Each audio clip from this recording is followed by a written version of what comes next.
अब हम देखेंगे कि पाइथन को हम डाउनलोड कहाँ कहाँ से कर सकते हैं। तो पाइथन को हम डाउनलोड कर सकते हैं आपका python.org से, या फिर JetBrains से, या फिर आपका एनाकोंडा से।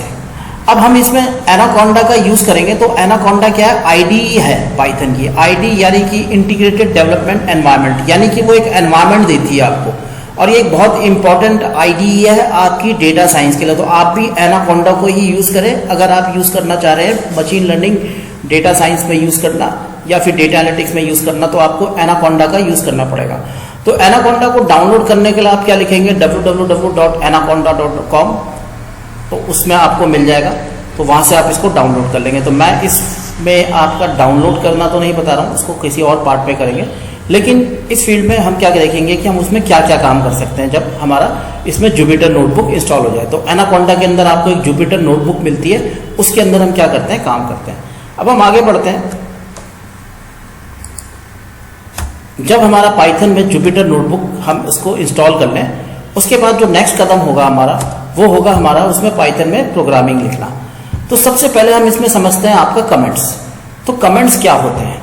तो कमेंट्स क्या होते हैं? बेसिकली ये एक तरीके के आपके मतलब कि आपने जब कोई प्रोग्राम बनाया है तो वो प्रोग्राम किस बारे में उसको बताने के लिए, यानी कि एक तरीके से एक उसका मैसेज, यानी कि कोई प्रोग्राम नहीं है, बस एक मैसेज देने के लिए कि हमारा प्रोग्राम किस बारे में है, उसके बारे में कोई चीज़ लिखना, तो उसको क्या बोलते हैं? कमेंट। तो ये आपका किससे स्टार्ट होता है? आपका ये हैशटैग लगा के स्टार्ट होता है। अब हम इसको बना के देखेंगे और समझेंगे कि कमेंट कैसे बनता है। ठीक है, तो इसको बनाने के लिए क्या करेंगे, मैं आपका इसको बना। तो अब फ्रेंड्स, अब हम आ गए हैं अपने डेस्कटॉप पर, और इस डेस्कटॉप पर हम क्या करेंगे? एनाकोंडा को स्टार्ट करेंगे। तो सबसे पहले आप जो फोटोग्राफ देख रहे हैं वो है आपकी गॉसडियो वैन रॉसम। तो आप ये नाम याद कर लें, गॉसडियो वैन रॉसम। ये कौन है? आपके पाइथन के इन्वेंटर। तो ये आपके नीदरलैंड जैसी कंट्री से थे और उन्होंने पाइथन बनाई सबके लिए, जिसमें आज लोगों को नौकरियां मिल रही हैं। तो गॉसडियो वैन रॉसम इनका नाम है, जो पाइथन के आपके इन्वेंटर हैं। तो अब हम यहाँ जाएंगे, सबसे पहले हम लिखेंगे इसमें एनाकोंडा नेविगेटर पे हम क्लिक कर देंगे, तो हमारा एनाकोंडा नेविगेटर इसमें स्टार्ट हो जाएगा। तो थोड़ा सा टाइम लगा है, तो हमको थोड़ा सा इसमें टाइम अपना लगाना पड़ेगा। जैसे ये खुलेगा इसका सबसे पहले, और गॉसडियो वैन रॉसम की आपकी फ़ोटो अभी भी आ रही है, तो थोड़ा सा समय ज़रूर लगेगा।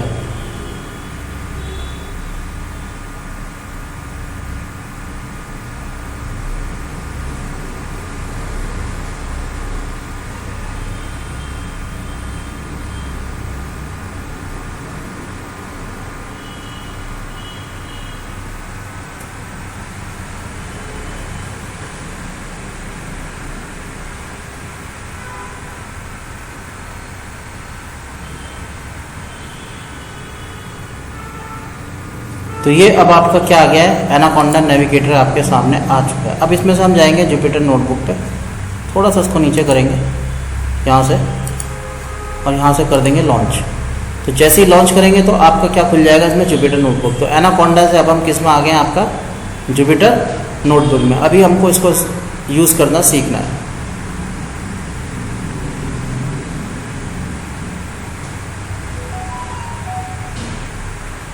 तो ये थोड़ा सा समय ले रहा है।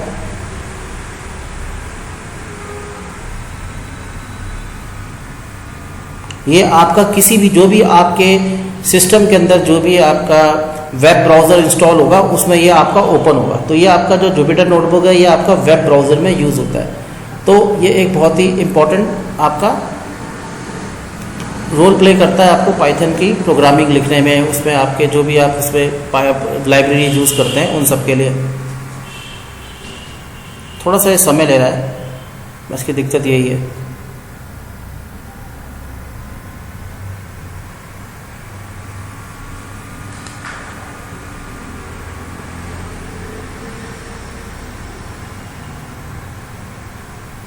देखिए, अब आपका जो भी आपके सिस्टम में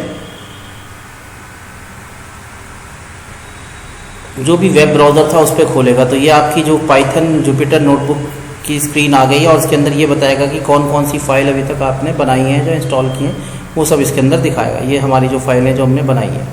अब इसके बाद क्या करेंगे? हम यहाँ पे जाएंगे न्यू में। न्यू में जाने के बाद क्या करेंगे? पाइथन 3 IPY कर्नल को खोलेंगे।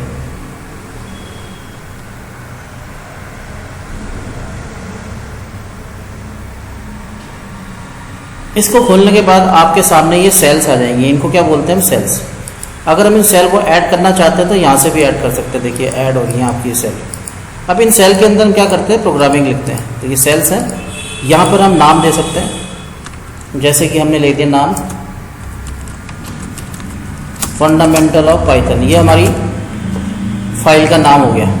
तो यहाँ से हम नाम दे सकते हैं, ठीक है। अब इसको मैं don't show this any more कर देता हूँ, ओके, ठीक है। तो अब ये फंडामेंटल ऑफ पाइथन नाम हो गया आपका, और ये यहाँ से हम बना सकते हैं, यहाँ से हम सेव कर सकते हैं, ठीक है। ये आपका सेल में ऊपर नीचे जाने के लिए, यहाँ से हम प्रोग्राम को रन कर सकते हैं। उसके अलावा हम इसको अगर डिलीट करना चाहें तो डिलीट भी कर सकते हैं। तो डिलीट करने के लिए हम क्या करेंगे, इसको सेलेक्ट करेंगे डिलीट, तो ये डिलीट हो जाएंगे आप। अभी आपको बस बेसिक समझना है कि कैसे आप इसमें बढ़ा सकते हैं, कैसे आप BB से आपका, अगर BB दबाएंगे अपने कीबोर्ड से तो बढ़ेगा, DD करेंगे तो आपका ये घटेगा, ठीक है। अब इसमें कोड में आपका कोड लिखा जाता है, मार्कडाउन में मार्कडाउन, रॉ, BNB, एसडिंग की अलग अलग चीज़ें, ठीक है। जैसे हेडिंग देनी है हमने तो हम कोई हेडिंग दे सकते हैं इसमें, ओके। तो ये आपकी क्या बन जाएगी, हेडिंग। तो मैं यहाँ पे लिख देता हूँ दिस इज़ हेडिंग, तो ये एक हेडिंग बनाने के लिए हो गया आपका। उसके बाद मैंने नीचे एक लाइन लगाई और यहाँ से हम क्या लिखते हैं, कमेंट। कमेंट क्या होता है, बेसिकली अगर हमने कोई प्रोग्राम बनाया वो किस बारे में है, क्या चीज़ है, उसको और ज़्यादा डिस्क्राइब करने के लिए, ठीक है। तो इसको बनाने के लिए हम क्या लगाते हैं, इसमें आपका हैशटैग, और उसके लिखते हैं दिस इज़, मैं स्मॉल में लिखता हूँ, दिस इज़ माई कमेंट। और उसके बाद में क्या कर देता हूँ, शिफ्ट एंटर भी दबा सकते हैं। अगर आप शिफ्ट एंटर दबाएंगे, देखिए कुछ रिजल्ट नहीं आया, क्योंकि ये आपका क्या है, कमेंट है। तो ये सेम उसी लाइन में ही चलाएगा, जैसे हमने हेडिंग बनाई थी उसी लाइन में चला था, ऐसे ये भी आपका उसी लाइन में चलेगा। तो कमेंट क्या है, बेसिकली एक तरीके से आपका जो भी आप प्रोग्राम बनाते हैं उसके बारे में इंफॉर्मेशन देने का। अब जो नेक्स्ट चीज़ है वो हम पढ़ते हैं आपका, जैसे कि हमने जुपिटर नोटबुक पढ़ा था, हम आगे देखते हैं इसमें।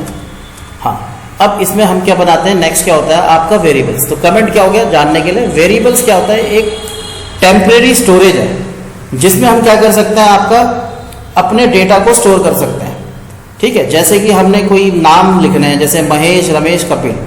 अब ये क्या, इन डेटा को अगर हम स्टोर करना चाहते हैं किसी वेरिएबल के अंदर, तो हमें एक वेरिएबल बनाना पड़ेगा। जैसे कि उसका हमने नाम रख दिया नेम, है ना। अब उसका क्या होगा, कोई एड्रेस भी होगा, जैसे इसमें एड्रेस है, जैसे हमने ले लिया 109Y। तो वेरिएबल क्या है, कंटेनर है जिसके अंदर हम क्या कर सकते हैं, कोई भी वैल्यू इसको स्टोर कर सकते हैं, ठीक है। आप ऐसे समझ लो। तो वेरिएबल क्या है, आपके एक कंटेनर है जिसमें आप कोई भी वैल्यू स्टोर कर सकते हैं। तो अब हम इसमें क्या करेंगे, कोई वेरिएबल बना के देखते हैं। जैसे कि हमने एक बनाया वेरिएबल नेम, तो नेम क्या हो गया आपका, वेरिएबल, एक कंटेनर हो गया, ये कंटेनर है। इस कंटेनर के हमने क्या लिख दिया, नेम। हम इसके लिए क्या लगाएंगे, आपका इन्वर्टेड कॉमा लगाएंगे, इसमें एक नाम लिख देते हैं आपका, जैसे कि मैं लिख देता हूँ विस्ता एकेडमी, मैंने एक नाम लिख दिया। अब मैं लेफ्ट लाइन में जाऊँगा, अब मुझे क्या करना पड़ेगा, इसको प्रिंट करना पड़ेगा। तो प्रिंट करने के लिए क्या लिखेंगे हम, PRINT, प्रिंट नेम। और उसके बाद इसको क्या कर दूंगा, रन। रन करने के लिए शिफ्ट एंटर भी है आपका, और रन भी कर सकते हो। तो मैं क्या दबाता हूँ, शिफ्ट एंटर। तो ये आपका क्या हो गया, वेरिएबल इसमें स्टोर हो गया। अगर मैं इस नेम में कोई और नाम दे देता हूँ, मैंने नेम फिर से कंटेनर बनाया इसमें, मतलब एक तरीके से देख लो कि एक जग है, उस जग में हम कभी पानी डाल रहे हैं, कभी इसमें क्या डाल रहे हैं, कोल्ड ड्रिंक डाल रहे हैं, कभी कुछ और डाल रहे हैं, है ना, कुछ भी डाल सकते हो उसमें। यानी कि उस जग पे हम चीज़ें चेंजेस कर रहे हैं। जैसे कि मान लो आप पे एक बॉटल है, उस बॉटल में आप पानी रखते हो, अगले दिन आपके फ्रेंड ने इसमें क्या रख दिया, वो रख दी, इसमें कोल्ड ड्रिंक रख दी, कभी कुछ और रख दिया, बियर रख दी, मतलब जो भी इसमें रखना चाहोगे आप। तो इसमें अलग अलग चीज़ें रखते जा रहे हैं। अब नेम है, अब इसकी जगह विस्ता की जगह हम कुछ और नाम ले लेते हैं। जैसे कि हमने नाम ले लिया आपका डेटा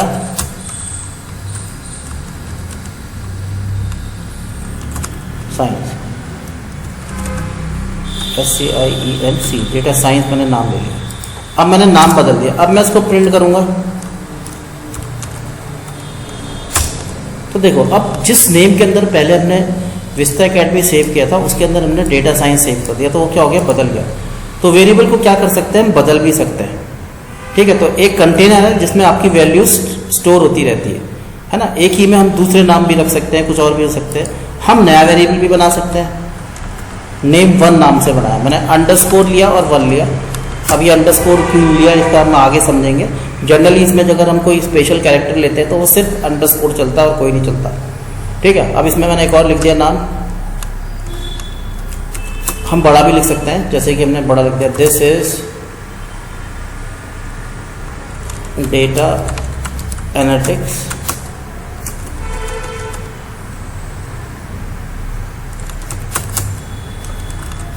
ट्रेनिंग। और फिर मैं इसको चलाता हूँ, क्या करता हूँ, फिर से प्रिंट करता हूँ और इसमें लिखता हूँ name_1। तो ये आपका क्या हो जाएगा, रन हो जाएगा, तो इसमें पूरा का पूरा चला देगा। ठीक है। अभी तक हम इसमें जो ये वैल्यूज़ हैं इनको क्या बोलते हैं, हम स्ट्रिंग। अगर मैं इसके आगे देखो, अगर लिखना चाहूँ स्ट्रिंग, तो मैं इसके आगे लिख सकता हूँ कि ये क्या है, स्ट्रिंग। तो उसके लिए क्या बनाना पड़ेगा मुझे, कमेंट। यहाँ पे मैंने लिख दिया ये दिस इज स्ट्रिंग, और इसको मैं रन भी करता हूँ तो भी अभी भी नेम विस्ता ही आएगा, ये क्योंकि स्ट्रिंग है, क्योंकि ये सॉरी की क्या है, आपका कमेंट है। तो कमेंट सिर्फ क्या होता है, प्रोग्राम में ये बताने के लिए होता है कि हम इसके बारे में कोई इन्फॉर्मेशन देना चाहते हैं। ठीक है। तो ये क्या हो गया, आपका स्ट्रिंग हो गया। अब हम क्या करते हैं इसमें, अब हम कुछ वैल्यूज़ इसमें चेंज करके देखते हैं। जैसे कि मैंने एक और वेरिएबल बना लिया a, और उसके अंदर मैंने वैल्यू दे दी 10। ठीक है। अब इसमें क्या आ गया, न्यूमेरिकल वैल्यू होगी, इसको क्या बोलते हैं हम, इंटीजर। और एक और बनाया b, इसके अंदर वैल्यू क्या दे दी मैंने, 10.23, एक वैल्यू ये होगी। एक वेरिएबल बनाया मैंने c, और इसके अंदर क्या दे दिया मैंने, ट्रू। और एक बनाया d, इसके अंदर वैल्यू क्या दे दिया आपकी, फॉल्स। तो ये क्या है, हमारे अलग अलग टाइप के क्या बन गया, आपके वेरिएबल बन गए, a b c d मैंने वेरिएबल बना दिया। अगर मैं इनको प्रिंट करके देखता हूँ, सबसे पहले मैं प्रिंट करता हूँ a को, तो ये क्या बताएगा, आपका 10 बताएगा। अगर मैं सबको प्रिंट कर देता हूँ बारी बारी से, देखो मैं इसको कॉपी कर लेता हूँ,